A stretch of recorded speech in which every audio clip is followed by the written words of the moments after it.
Good morning student. Vidya Bharati public senior secondary school के YouTube channel पर आपका स्वागत है। और आज आप इस वीडियो में देखेंगे जो हमारी जलीय क्षरण को रोकने वाली जो विधियां हैं उसके बारे में आप अध्ययन करेंगे। ठीक है ना बेटा। आज के वीडियो में आप क्या देखेंगे, जलीय क्षरण को रोकने की जो विधियां हैं उसके बारे में अध्ययन करेंगे। देखिए बेटा, जो हमारी फर्स्ट यूनिट है उस फर्स्ट यूनिट में 6 लेसन है। आपको मैंने शुरू किया था तब भी बताया था और मैं आज भी बता रहा हूं आपको कि इसमें जो 1 लेसन से लेकर 6 लेसन तक दे रखा है। जो आपको मैंने बताया है कि जो पहला लेसन है वो 3 अंक का चल रहा है और इसके अंदर लगभग 8 या 9 लेक्चर बनते हैं। 8 या 9 लेक्चर बनते हैं। तो आप लोग देखना, इसको बहुत ही सिस्टमेटिक तरीके से याद करना। बहुत इजी चैप्टर है, कोई ज्यादा टफ चैप्टर नहीं है। इसको जितनी यहां पर कोशिश की जा रही है आपको समझाने की, लेकिन आप लोग ध्यान रखना, आप लोग अपना पेन और नोटबुक साथ रखें आप लोग, ताकि जैसे जैसे मैं पढ़ाता हूं वैसे वैसे आप अपनी नोटबुक में जो रफ कॉपी है उसके अंदर उतारा करो आप लोग, ताकि आप लोग अच्छी प्रकार से समझ सकें। क्योंकि यूनिट वाइज चलेंगे कि देखिए आप लोगों की जो मेजर शाखाएं हैं एग्रोनॉमी और हॉर्टिकल्चर और एनिमल हस्बेंड्री, ये मेजर शाखा है एग्रीकल्चर की। तो इनको ध्यान रखना, अपने यूनिट वाइज दे रखा है तो यूनिट के हिसाब से अपन पढ़ेंगे। तो आपको आपकी यूनिट चल रही है पहली, इसके अंदर पहला लेसन चल रहा है, इसका नाम है एग्रोनॉमी सॉइल एंड सीड। ठीक है ना।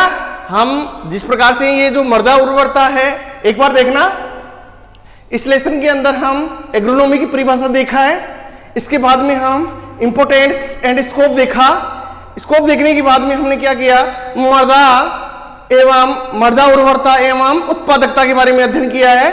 तो ये ध्यान रखना, ये मृदा उर्वरता और उत्पादकता वैसे 1 लेक्चर बनता है, लेकिन ये बड़ा होने के कारण अपने क्या बना दिया, 2 लेक्चर बना दिया इसके। तो ये ध्यान रखिए बेटा, जितने भी आप लोग यहाँ पर जो 7-8 लेक्चर बनते हैं इस चैप्टर के, लगभग कम से कम 8 लेक्चर तो बनते हैं इसलिए। तो ये ध्यान रखना, ये लंबा चैप्टर है और लगभग यदि इसको अपन क्लियर कराते हैं तो लगभग 8 दिन में पूरा होता है ये। इसलिए आप यहाँ पर 100 ट्रिक्स के द्वारा यहाँ पर पढ़ रहे हैं और आप लोग याद कीजिए। अब देखिए आप लोग, जो हमारा अगला हेडिंग है जिसको टॉपिक कहते हैं, उसका नाम है जलीय क्षरण को रोकने की विधियां। यहां पर मैं लिख रहा हूं जलीय, यहां पर देखिए जलीय क्षरण को रोकने की विधियां, जलीय क्षरण को रोकने की विधियां कौन कौन सी है। देखिए, ये नियंत्रण है, जलीय क्षरण को रोकने का उपाय है या संरक्षण है। ठीक है ना। तो ये ध्यान रखिए, जलीय क्षरण की परिभाषा हम बता चुके हैं कि जल की बूंदों के द्वारा या जल के द्वारा मृदा के कण एक स्थान से दूसरे स्थान पर चले जाते हैं, उसको हम जलीय क्षरण कहते हैं। अब देखना बेटा, जलीय क्षरण के द्वारा कितनी भूमि जो हमारी उर्वरता है वो हानि होती है, उसके बारे में आप लोग देख चुके हैं और इसकी जानकारी भी प्राप्त हो चुकी है। इसके बाद देखना, जलीय क्षरण को रोकने की विधियां, पहले इसकी परिभाषा देखेंगे कि वे विधियां क्या, कि वे विधियां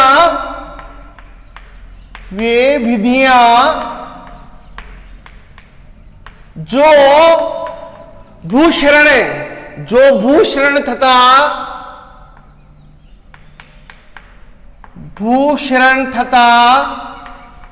जल संरक्षण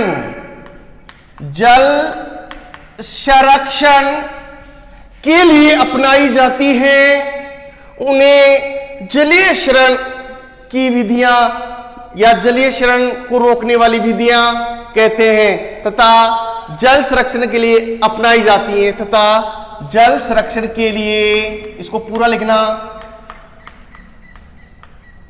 अपनाई जाती है उसे जलीय क्षरण की विधियां कहते हैं। उसे जलीय क्षरण की विधियां कहते हैं। ठीक है ना बेटा, क्योंकि परिभाषा आपको याद होना आवश्यक है। जलीय क्षरण को रोकने वाली विधियां वे विधियां जो भू क्षरण तथा जल संरक्षण के लिए अपनाई जाती हैं उसे जलीय क्षरण की विधियां कहते हैं। तो यहां पर देखना, मृदा संरक्षण की जैविक विधियां, मृदा संरक्षण की जैविक विधियां यहां पर हमारा पहला टॉपिक है। क्या? मृदा संरक्षण की विधियां, मृदा संरक्षण की विधियां। ये लीजिए बेटा, ये आपका टॉपिक यहां से शुरू हो जाता है। जलीय क्षरण को रोकने की विधियों के अंदर पहला है मृदा संरक्षण की विधियां। तो यहां पर देखना, पहली विधि है जिसको हम सस्य संबंधी विधियां के नाम से जानते हैं, जिसको हम तोड़ दिया है ए भाग के अंदर। सस्य संबंधी विधियां, सस्य संबंधी विधियां। देखना यहां पर ये सस्य संबंधी विधियां निम्न हैं, उसके बारे में आप लोग अध्ययन करेंगे कि सस्य संबंधी ऐसी कौन सी विधियां अपनाएं जिससे जलीय क्षरण को रोका जा सके।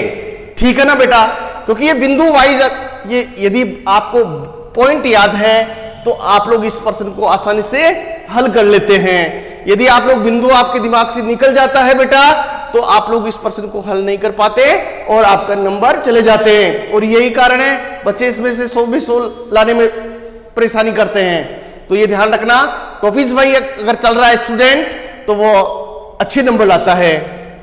यहां पर देखिए, यहां पर ए भाग में तोड़ा है सस्य संबंधी विधियां, जिसमें पहला दे रखा है, ये विधियां निम्न है। इसमें पहला दे रखा है समुच्चय विधि, समुच्चय विधि।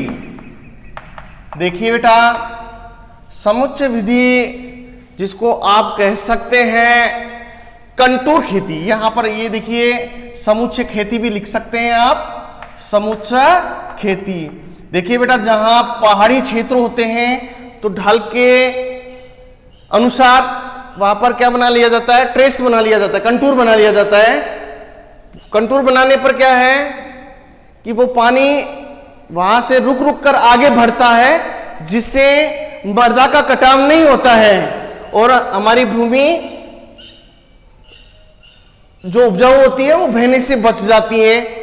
इसलिए आप सस्य संबंधी विधि में पहली विधि अपनाएंगे, समुच्चय खेती अपनाएंगे तो जलीय क्षरण को आप लोग रोक सकते हैं। इसके बाद में देखना भूपरिष्करण, नंबर 2 में इसकी विधियां हैं भूपरिष्करण।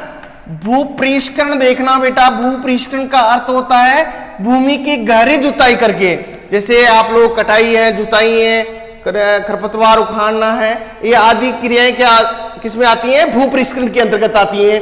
तो हम ऐसी क्रियाएं करके मृदा की जल अवशोषण क्षमता को बढ़ा देते हैं, जिससे मृदा की जो कण है वो एक स्थान से उठकर नहीं दूसरे स्थान पर नहीं जाते हैं। तो ये हम सस्य संबंधी विधि के अंदर भूपरिष्करण विधि अपनाकर जलीय क्षरण को रोक सकते हैं। तो ये भी दूसरे नंबर की विधि है, बहुत ही इंपॉर्टेंट विधि है। भूपरिष्करण अपनाकर हम जलीय क्षरण को रोक सकते हैं। तीसरी है पलवार। यहां पर देखना, तीसरी विधि हम अपनाएंगे बेटा पलवार। देखना पलवार जिसको हम कहते हैं मल्चिंग। ठीक है, क्या कहते हैं, मल्चिंग कहते हैं। कई बार पूछ लेते हैं कि मल्चिंग क्या है। तो देखना बेटा, भूमि को घास फूस से ढककर हम भूमि की नमी बनाकर भूमि में नमी बढ़ा दी जाती है। ऐसी क्रिया को हम क्या कहते हैं, पलवार कहते हैं या मल्चिंग कहते हैं। तो ये विधि अपनाकर भी हम जलीय क्षरण को रोक सकते हैं। ठीक है ना। या जल संरक्षण कर सकते हैं हम, ये भी जल संरक्षण की एक विधि है कि मल्चिंग का कार्य कर लेते हैं तो जल संरक्षण हो जाता है। इसके बाद में है पटियों में फसल बोना। पटियों में फसल बोना, ये देखना, पटियों में फसल बोना। देखना बेटा, आप लोग यदि किसान इसको पटियों में फसल बोता है, जिसे उसके साइड के अंदर पानी छोड़ दिया जाता है, जिससे पानी की बचती भी हो जाती है और जलीय क्षरण भी नहीं होता है, कि मृदा का कटाव भी नहीं होता है। इसलिए किसान को पटियों में फसल बोना चाहिए ताकि जलीय क्षरण नहीं हो। इसके बाद में घास संबंधी उपाय, ये देख रहे पटियों में क्या होता है, एक पटियों में फसल बोना, इसको हम ले फार्मिंग के नाम से भी जानते हैं बेटा, ठीक है ना। ले फार्मिंग क्या, फसल के साथ साथ में घास को उगाना। कई बार पूछा हुआ है, बोर्ड प्रश्न पूछ लेता है कि ले फार्मिंग किसे कहते हैं, कि फसलों के साथ साथ में घास की पट्टी लगा देना, उसको हम क्या कहते हैं, ले फार्मिंग कहते हैं, ठीक है। ये शॉर्ट रूप में परिभाषा है, इसको ध्यानपूर्वक देखना बेटा। इसके बाद में देखना इसका वह पार्ट है घास संबंधी उपाय। घास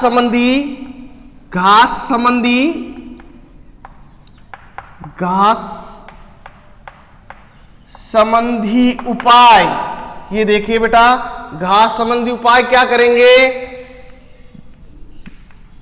जिस मृदा के अंदर मृदा के कणों का कटाव होता है या उपजाऊ मिट्टी बहकर जाती है, तो वहां पर घास संबंधी ऐसे पौधे होते हैं या घास होती है, वहां पर लगा देते हैं, जिससे मृदा का कटाव नहीं होता है और हमारा जलीय क्षरण रुक जाता है। और देखना बेटा, स है यहां पर वृक्षारोपण। स क्या है, वृक्षारोपण। ये विधि अपनाकर भी हम जलीय क्षरण को रोक सकते हैं। देखिए बेटा, भूमि क्या होती है, भूमि पर वनस्पति आच्छादित नहीं होती है, अर्थात भूमि वनस्पति विहीन होती है, तो वहां पर वर्षा का प्रवाह ज्यादा होता है। जल का प्रवाह ज्यादा होगा तो वहां की मृदा क्या होगी, जल के साथ में बहकर एक स्थान से दूसरे स्थान पर चली जाती है।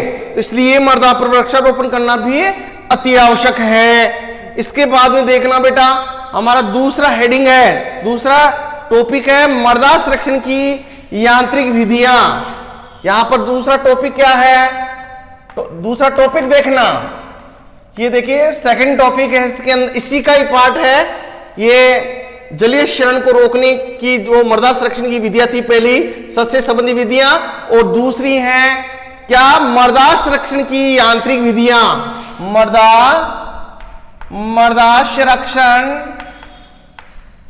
की यांत्रिक विधियां,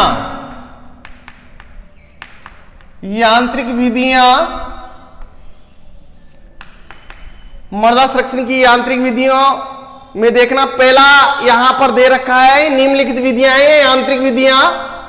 यहां पर देखिए बेटा, मृदा संरक्षण की यांत्रिक विधि पहली है क्यारी या थाला बनाना। क्यारी या थाला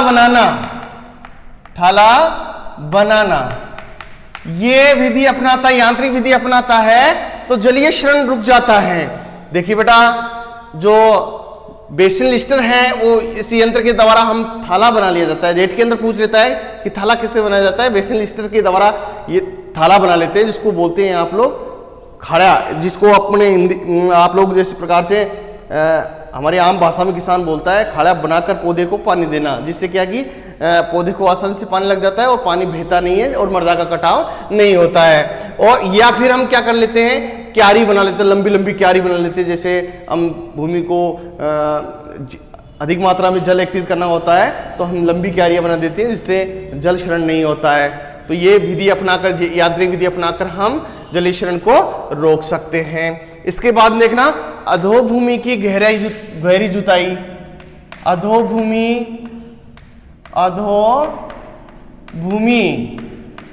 की गहरी जुताई, या आप लोग इसको पूरा भी लिख सकते हैं, अधोभूमि की गहरी जुताई। अधोभूमि नीचे तक भूमि को गहरी जुताई कर दे ताकि जल अवशोषण क्षमता बढ़ जाए मर्दा की। इससे क्या होता है कि जल मर्दा के ऊपर बहता नहीं है, भूमि जल का अवशोषण कर लेती है और उसको जल को बहने नहीं देती है। अगर मर्दा की कठोर परत रहती है तो उससे पानी चलता है, मर्दा से पानी चलता है। इससे मर्दा की ऊपरी सतह, जो ऊपरी उपजाऊ भूमि होती है, वो बहकर एक स्थान से दूसरे स्थान पर चली जाती है। तो ये टॉपिक क्लियर है बेटा। आगे चले। इसके बाद में देखना थर्ड बिंदु है इसका कंटूर ट्रेस बनाना। यहां देखना कंटूर ट्रेस बनाना, कंटूर ट्रेस, टेरेस बनाना। देखना बेटा, जहां भी ढालू क्षेत्र होता है, जहां भी ढालू क्षेत्र होता है वहां पर हम एक चबूतरा टाइप बना लेते हैं भूमि को। इससे क्या होता है कि पानी रुक रुक कर आगे बढ़ता है, जिससे मर्दा कटती नहीं है। तो ध्यान रखना, जलीय शरण के अंदर, यांत्रिक विधि के अंदर आप ये कंटूर ट्रेस अपनाने से भूमि में जलीय शरण नहीं होता है। इसके बाद में देखना फोर्थ पॉइंट है यहां पर कंटूर खाई बनाना, कंटूर खाई बनाना, कंटूर खाई बनाना। देखना बेटा, लंबी लंबी लंबी और चौड़ी खाई बना ली जाती है, ठीक है।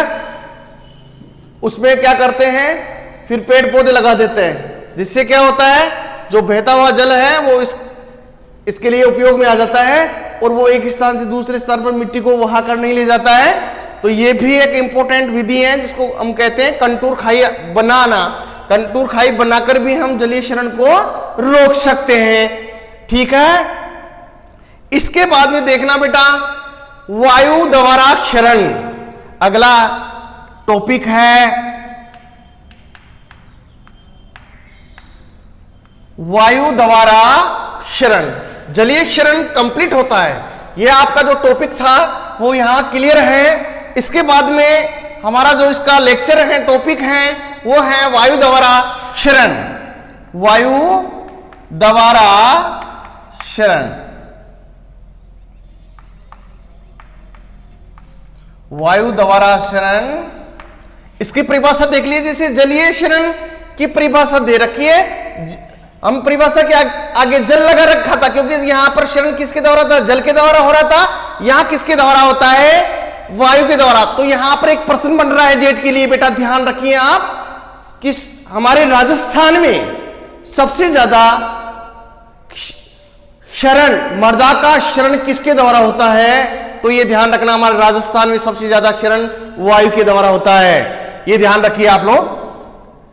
तो यहां पर इसकी परिभाषा बन जाती है कि वायु के द्वारा, क्योंकि वायु तेज गति से आती है, जैसे आंधी है, तूफान, देखा ना आपने, वायु का दबाव क्या हो जाता है, ज्यादा बढ़ जाता है, जिससे हवा तेज चलने लग जाती है। तो मर्दा के कण उस वायु के साथ में उठकर एक स्थान से दूसरे स्थान पर स्थानांतरित हो जाते हैं। उसको हम क्या कहेंगे, क्या कहेंगे, वायुवीय क्षरण कहेंगे।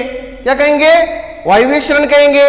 तो यहां पर देखना वायु क्षरण किसे कहेंगे, यहां परिभाषा बनती है कि वायु के द्वारा मर्दा के कण एक स्थान से उठकर दूसरे स्थान पर चले जाते हैं। जैसे मैंने आपको परिभाषा बताई थी, क्या बताई थी बेटा, याद है आपको। देखिए मैंने बताया था कि मर्दा क्षरण किसे कहते हैं, तो मैंने परिभाषा बताई होगी, यहां टॉपिक था ना।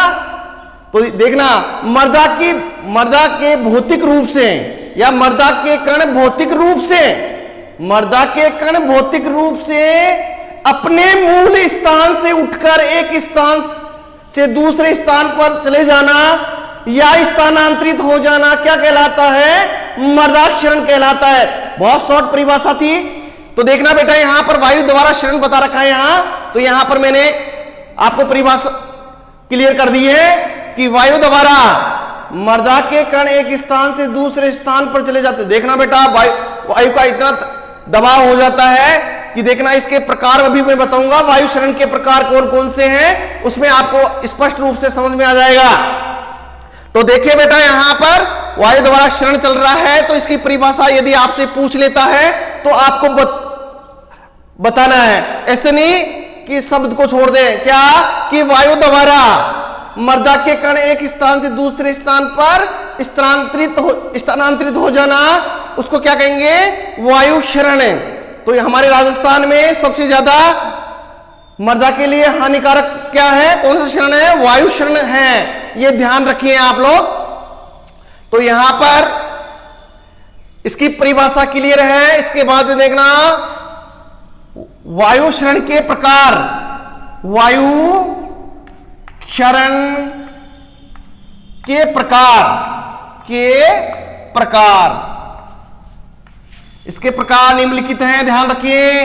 पहला है उछलन। क्या है? उछलन। ये देखिए बेटा, ये संक्षेप में टिप्पणी पूछा हुआ है, कई बार पूछा हुआ है कि उछलन किसे कहते हैं। तो आप लोग तुरंत प्रभाव से दिमाग में फीड कर लेना कि इसकी परिभाषा क्या बनेगी कि मर्दा के कण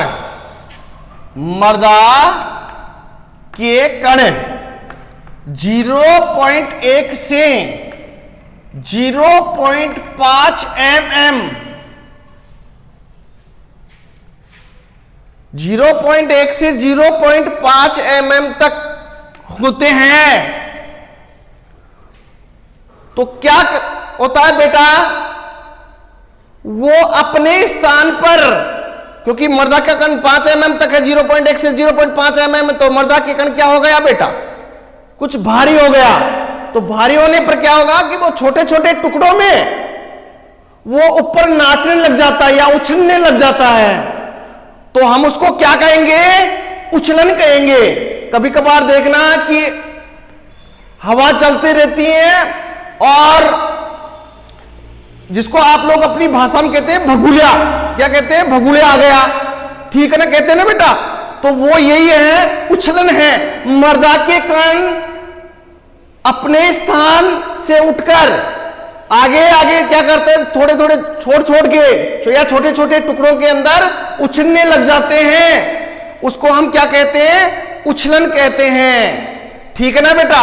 तो इससे ये मर्दा के कण हजारों किलोमीटर तक, ठीक है ना, ये जो निलंबन है, अब इसके बारे में, निलंबन के बारे में बात करेंगे।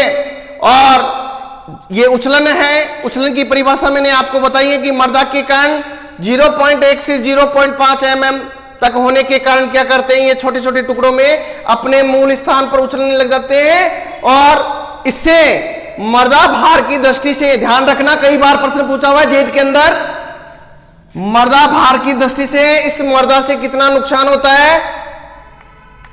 मर्दा कितना नुकसान होता है? 50 से कितना? 75% नुकसान होता है।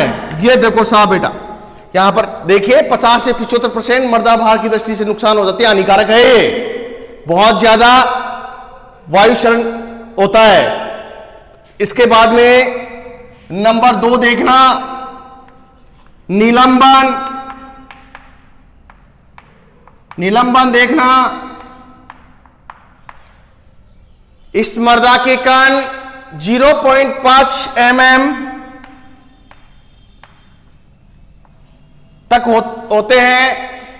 ये 0.1 mm से कम आकार वाले कणों के क्षरण को, इसकी परिभाषा बन गई यहां पर देखना, इसकी परिभाषा बनी है 0.1 mm से कम आकार वाले कणों के क्षरण को क्या कहेंगे?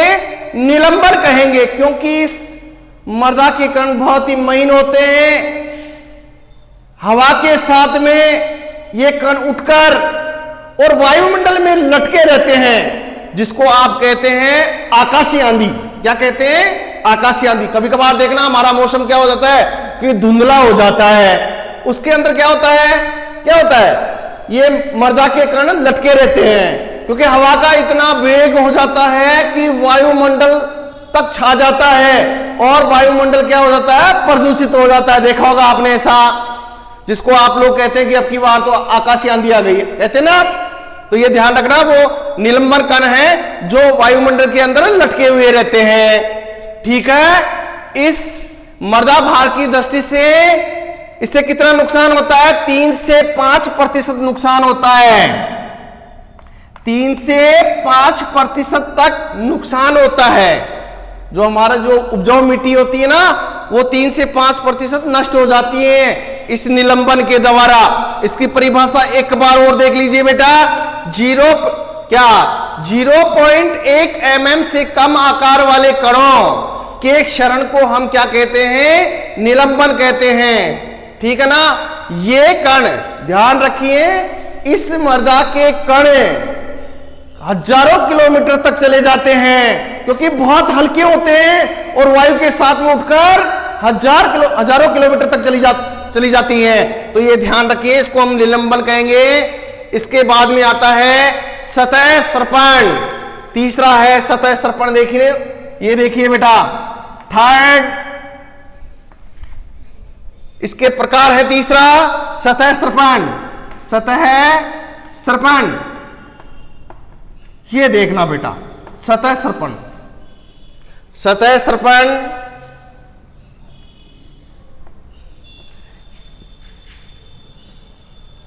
इसके बाद में देखना, ये जिस प्रकार से उछलन है उसी प्रकार से सतह सर्पण है। क्योंकि ये भगोड़ा क्या होता है, जिस भगोड़ा टाइप में आता है तो ये तो दौड़ता हुआ चलता है क्योंकि छोटे छोटे टुकड़ों में तोड़ता है, देखा होगा आपने। और ये देखना सतह सर्पण कई बार हवा का इतना तगड़ा वेग हो जाता है कि मृदा के कणों को एक स्थान पर घुमा देता है और वहीं खत्म समाप्त हो जाता है, देखा होगा आपने।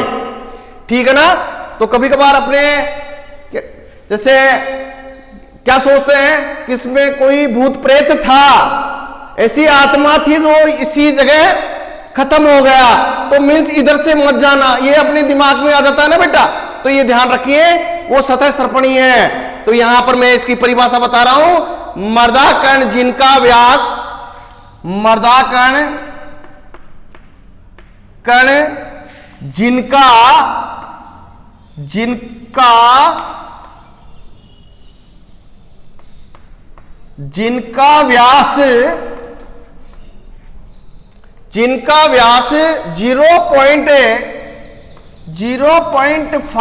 mm से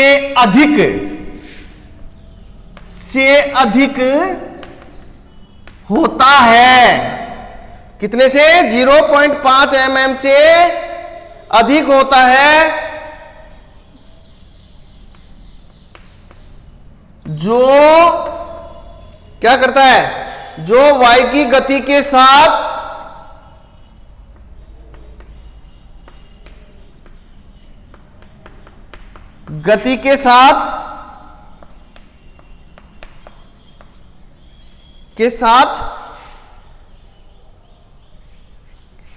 एक स्थान से दूसरे स्थान पर चले जाते हैं। देखना बेटा, सतह सर्पण का मतलब रेंग कर, मृदा के कण रेंग कर चलते हैं क्योंकि हवा का दबाव अधिक है, हवा चल रही है, लेकिन मृदा के कण कितने हैं? 0.5 mm से अधिक व्यास वाले हैं, तो हवा से उठ नहीं पाते हैं। तो वो क्या करेंगे? भूमि पर रेंग कर चलेंगे। इसको हम क्या कहेंगे? सतह सर्पण कहेंगे। ये ध्यान रखिए बेटा, इसकी परिभाषा भी क्लियर है। और इससे कितना मृदा भार की दृष्टि से 5 से 25%, ये ध्यान रखना, मृदा भार की दृष्टि से कितना नुकसान हानिकारक है या नुकसान होता है? 5 से 25% होता है, ये फैक्ट है।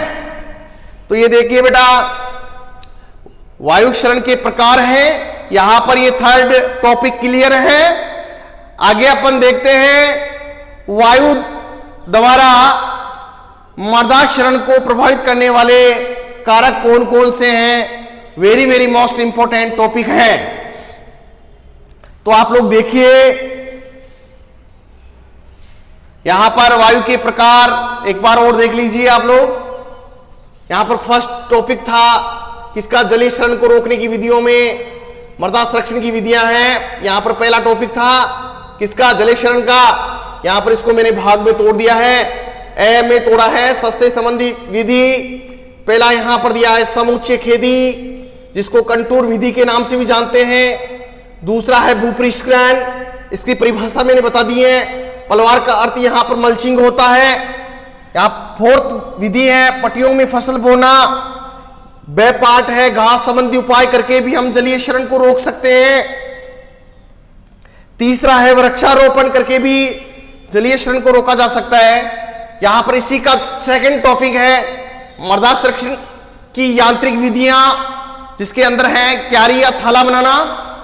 ये थाला बेसिल स्टील से बनाया जाता है। एक यंत्र आता है जो अपने आप इसके चलाने पर क्या हो जाता है, थाला बन जाता है। और चिक बेसिन बनाकर भी हम मृदा संरक्षण को रोक सकते हैं। दूसरा है अधोर भूमि की गहराई जुताई करके भी मृदा संरक्षण को रोक सकते हैं। थर्ड है कंटू ट्रेस, जिसको हम चबूतरा कहते हैं। चबूतरा बनाकर खेत के अंदर चबूतरा टाइप बना लेते हैं, जिससे क्या होता है कि पानी के द्वारा मृदा का कटाव नहीं होता है। चौथा है कंटूर खाई बनाकर भी हम जल का संरक्षण कर सकते हैं और या जलीय मृदा संरक्षण को बचा सकते हैं। थर्ड टॉपिक लिया है अपने वायु द्वारा क्षरण। इसकी परिभाषा बताइए आपको, इसको सिस्टमैटिक तरीके से याद कर लेना बेटा। इसके बाद में है वायु क्षरण के प्रकार। वायु क्षरण के प्रकार निम्नलिखित हैं, जिसमें पहला था उछलन, और दूसरा है निलंबन, और तीसरा था शतस्त्रपण। तो ये क्लियर है टॉपिक आपके। इसके बाद में आगे चलते हैं अपन। अगला टॉपिक है अपना वायु द्वारा मृदा क्षरण को प्रभावित करने वाले कारक। ये देखिए बेटा,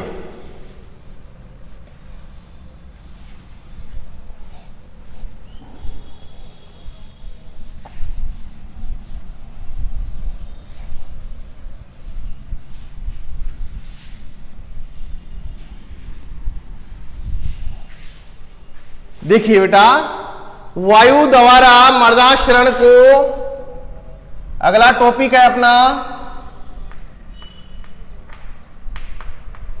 अगला टॉपिक है अपना क्या क्या था, वायु द्वारा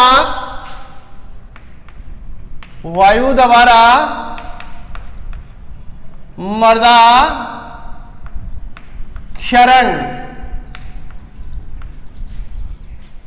क्षरण को प्रभावित करने वाले कारक। ठीक है बेटा, यहां पर जो अगला टॉपिक है वायु द्वारा मृदा क्षरण को प्रभावित करने वाले कारक निम्नलिखित हैं, जिसमें पहला कारक है जलवायु।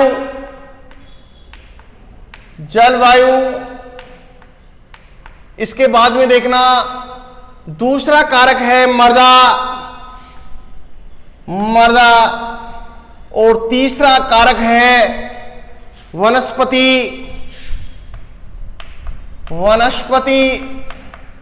अभी मैं इसके बारे में बताऊंगा, आप लोग एक एक करके देखना बेटा, सुनना आप। तो यहां पर वनस्पति हो गया, इसके बाद में स्थलाकृति हो गया, स्थलाकृति। देखना बेटा, ये चार कारक हैं, ठीक है ना। चार कारक हैं जो मृदा क्षरण को प्रभावित करते हैं। वायु द्वारा मृदा क्षरण को प्रभावित करने वाले कारक कौन कौन से हैं? जलवायु है, मृदा है, वनस्पति है, स्थलाकृति है। ठीक है, चार कारक हैं। अब देखना बेटा, जलवायु एक ऐसा कारक है, देखिए जब मौसम नम रहता है या आर्द्रता पाई जाती है तो मृदा के कण एक स्थान से उठकर दूसरे स्थान पर नहीं जाते हैं।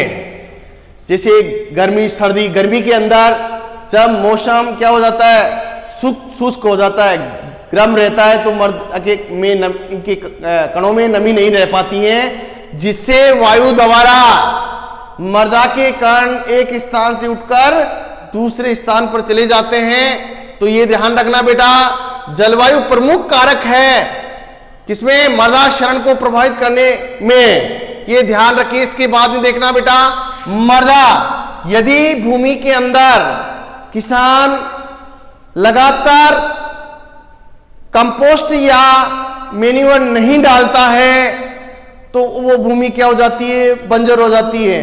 और बंजर होने पर क्या होते हैं, उस मर्दा के कण खुल जाते हैं और खुलकर क्या हो जाते हैं, उसका आकार क्या हो जाता है, मोटा हो जाता है और वो फसल योग्य नहीं रहती हैं। तो ऐसी मर्दाओं में क्या होता है, ऐसी मर्दाओं में क्या होगा, क्षरण ज्यादा होगा। तो ये मर्दा, अगर आप लोग इसको रोकना है मर्दा क्षरण को, तो मर्दा के अंदर समय समय पर कार्बनिक पदार्थों की मात्रा डालना आवश्यक है, ताकि मर्दा के कण एक स्थान से दूसरे स्थान पर नहीं जाए। कभी कभार देखा होगा कि अपन कहीं नई जगह ले लेते हैं, जैसे नदी के पास में लेते हैं या और कहीं ले लेते हैं, तो जब हम पानी देते हैं तो मर्दा बहकर चली जाती है, देखा होगा आपने। क्योंकि ऐसी मर्दाओं में क्या होता है, कार्बनिक पदार्थ या न्यूट्रिएंट्स की कमी होती है, तो वो क्या करती है, मर्दा के कण समूह को बांध कर नहीं रख सकती है। क्योंकि वो कब बांधेगी, जब उसमें कार्बनिक पदार्थ की मात्रा होगी, तब वो मर्दा के कणों को समूह को बांध कर रखेगी। ठीक है ना। इस प्रकार से ये भी दूसरा कारक क्या है, मर्दा भी वायु क्या मर्दा क्षरण को प्रभावित करती है। इसके बाद में देखना, जो वनस्पति से आच्छादित है, ढकी हुई है, ठीक है ना, वनस्पति से ढकी हुई है, तो उस मर्दा में क्या होगा, वायु क्षरण कम होगा। ठीक है ना। और जिस भूमि में वनस्पति नहीं है, अर्थात वो नग्न है, वनस्पति से नहीं ढकी हुई है, तो उस मर्दा के अंदर क्षरण अधिक होगा। तो ये ध्यान रखिए बेटा, यदि अपन को मर्दा क्षरण को रोकना है तो भूमि पर वनस्पति होना जरूरी है। तो ये तीसरा कारक है जो मर्दा क्षरण को प्रभावित करता है। इसके बाद देखना स्थलाकृति। देखिए बेटा, जो समतल भूमि होती है, ठीक है ना, वहां पर क्या होता है, मर्दा क्षरण बहुत कम होता है। और जहां पर जो टीले होते हैं, कभी कभार देखना इधर जैसलमेर की तरफ जाना कि कितनी मिट्टी एक स्थान से उठकर दूसरे स्थान पर चली जाती है। कभी कभार देखना उन पे टीलों पर लहरें बन जाती हैं। क्या बन जाती हैं, लहरें बन जाती हैं। उस लहरों का कारण है कि मर्दा के कण एक स्थान से उठकर दूसरे स्थान पर चले जाते हैं, जिससे मर्दा का क्षरण बहुत ज्यादा होता है और वहां पर क्या बन जाती है, लहरें बन जाती हैं। तो यहां पर देखिए स्थलाकृति भी मर्दा क्षरण को प्रभावित करने वाला प्रमुख कारक है। इसके बाद में अपना अगला टॉपिक आता है वायवीय क्षरण नियंत्रण के सिद्धांत। वायवीय क्षरण नियंत्रण के सिद्धांत। वायवीय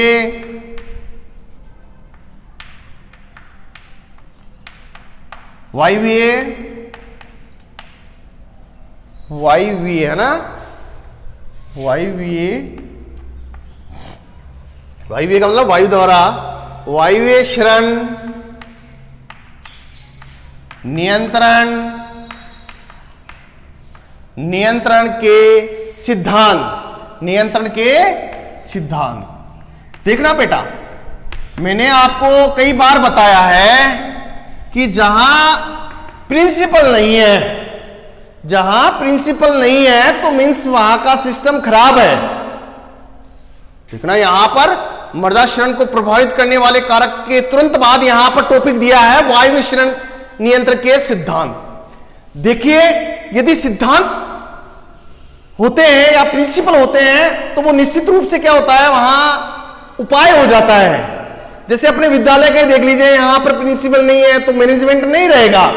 अगर यहां के जो प्रिंसिपल हैं बहुत अच्छे हैं और तभी तो रिजल्ट रह रहा है ना यहाँ, क्योंकि यहां लगातार बालकों के बारे में प्रिंसिपल जी के द्वारा जो प्रिंसिपल है वो बार बार विद्यालय के अंदर नियम पारित करता है और नियम पारित करने के बाद में वो लागू करवाता है और अध्यापक उसी के अनुरूप चलते हैं। तो वहां का विद्यालय के अंदर वातावरण है या अनुशासन देख लीजिए, वो सारा सिस्टमेटिक अपने आप सही हो जाता है, किसी को कहने की आवश्यकता नहीं है। उसी प्रकार से यहां पर भी वायु क्षरण नियंत्रण के लिए क्या करना होगा, सिद्धांत लागू करना पड़ेगा। सिद्धांत लागू करते हैं तो निश्चित रूप से वो क्या हो जाता है, कंट्रोल हो जाता है, मर्दा क्षरण नहीं हो पाता है। तो देखना बेटा, यहां पर देखना, मैं सिद्धांत बता रहा हूं, वायु द्वारा मर्दा क्षरण के रोकने के सिद्धांत निम्नलिखित हैं। यहां पर लिखेंगे आप, क्या लिखेंगे, वायु द्वारा मर्दा क्षरण को रोकने के लिए निम्नलिखित सिद्धांत हैं जो इस प्रकार से हैं। पहला है वायु के वेग को कम करना। पहला सिद्धांत क्या है, वायु के वेग को कम करना। अब देखना बेटा कैसे कम करना, ये तो कोई जरूरी नहीं है अपना हाथ खड़ा कर लिया और ऐसे रुक गया, क्योंकि अपन ऐसे रेगिस्तान के अंदर वृक्ष हैं, जैसे झाड़ियां हैं, फोग है, जैसे खीजड़े वृक्ष हैं, तब जैसे रोइडा है, ऐसे क्योंकि रेगिस्तान के अंदर ऐसे वृक्ष लगेंगे तभी वायु क्षरण रुक सकता है, अन्यथा नहीं रुक सकता है। अगर अपन जैसे सदाबहारी वृक्ष बोए तो वहां पर पानी की व्यवस्था कहां होगी, वृक्ष जल जाएंगे, तो वहां पर डेजर्ट वृक्ष को जो क्लाइमेट के अंदर अनुकूलन है वैसे ही पौधे उगाकर हम वायु के वेग को कम कर सकते हैं। ऐसे नहीं कि साहब हम वो जो त्रिपाल है उसको 2 व्यक्ति पकड़ के खड़े हो जाएंगे, ऐसा नहीं। कितनी देर तक पकड़ेंगे आप लोग, तो आप लोग वायु के वेग को कम करें, इससे क्या होता है वायु विसरण। ये एक सिद्धांत है, प्रिंसिपल लागू कर दो कि जहां भी हम फसलें बो रहे हैं या मृदा के क्षरण को रोकना है तो निश्चित रूप से आप लोग ऐसे वृक्ष लगा दीजिए ताकि वायु का वेग कम कर सके, ठीक है ना। ये अपना जो पहला सिद्धांत है वो क्लियर है, वायु के वेग को कम करना। दूसरा है मृदा कण समूह का आकार बढ़ाना। देखना बेटा दूसरा सिद्धांत क्या है, मृदा कण समूह का आकार बढ़ाना। देखना बेटा ये प्रकृति के द्वारा निःशुल्क दिया गया है मृदा, ठीक है ना। ये किसी की नहीं है कि साहब भी मेरा स्पेशल यहां पर अधिकार है, ठीक है ना।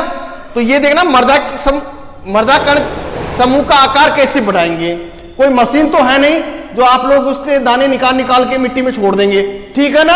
अब इसको कैसे बढ़ाना है, कार्बनिक पदार्थ जीवांश खाद का समावेश कराकर आप मृदा कण के समूह के कणों का आकार बढ़ा सकते हैं और आप लोग वायु क्षरण को कम कर सकते हैं। बिल्कुल ये प्रिंसिपल सही है, एकदम राइट सिद्धांत है कि मृदा कण के समूह का आकार बढ़ाकर भी हम वायु क्षरण को कम कर सकते हैं, क्योंकि हमारे राजस्थान में सबसे ज्यादा इसके द्वारा क्षरण होता है, इसलिए इसका सिद्धांत अपनाना बहुत जरूरी है, क्योंकि जलीय क्षरण इतना नहीं होता है जितना वायु क्षरण होता है, इसलिए ध्यान रखिए बेटा आप लोग। तीसरा सिद्धांत है मृदा सतह को नम रखना। तीसरा सिद्धांत क्या है, मृदा सतह को नम रखना।